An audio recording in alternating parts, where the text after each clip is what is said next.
A different direction for Nashville tonight. Less than an hour ago, David Briley was sworn in as mayor and Councilwoman Sherry Weiner as vice mayor. News Channel 5's Jason Lamb is live with the latest. And Jason, what was the tone of the swearing in? Well, I'll tell you what, it was one of really getting together, uniting, and moving Nashville forward. He finished that address just minutes ago, and just minutes ago here at the 6 o'clock hour, he wrapped up a press conference. He answered questions from the media for more than half an hour, but his first 4 words as mayor inside the council chambers were words that I think a lot of people could agree with today. He said, "I need some coffee."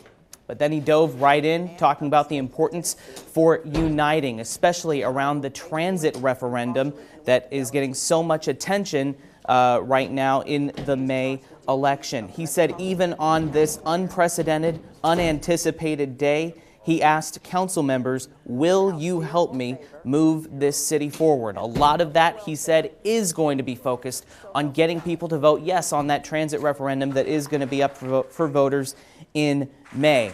Now, another element here, and a little bit of news made just a few minutes ago during this press conference, of course, Vice Mayor Briley, as vice mayor, handpicked those council members that are now currently on the special investigative committee that's still looking into this. In fact, they have a meeting scheduled tonight after the Metro Council meeting. I asked him what was his message for that committee now that the mayor has stepped down. He said that he would be very frugal. He says that perhaps the money that they might spend on hiring some outside attorneys to come in and help from Memphis, they may not have to do that anymore. That is the new Mayor Briley's recommendation to this special investigative committee. And of course, a historical note here too.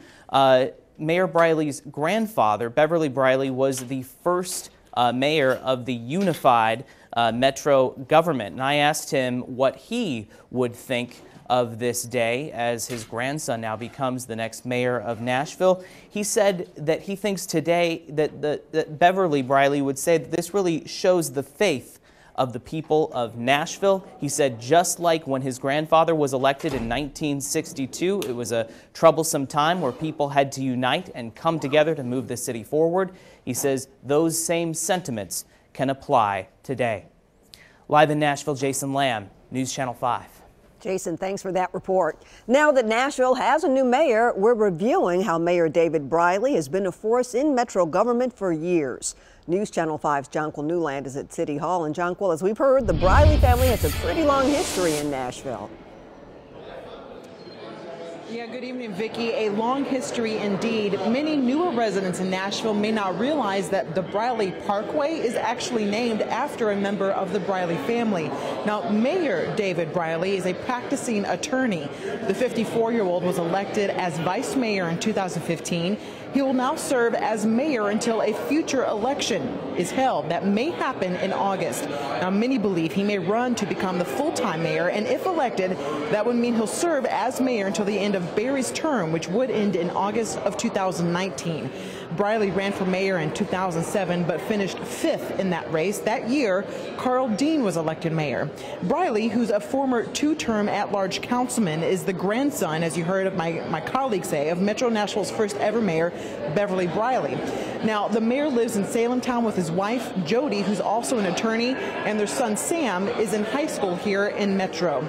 Now, as to what happens with the transportation transition of power, of course, a lot of questions still surround the transit plan. As we know, as of yet, Mayor Briley has been very outspoken in support of that plan. So we'll have to see how all this unfolds in the future. For now, live at City Hall, I'm Jonquil Newland, News Channel 5.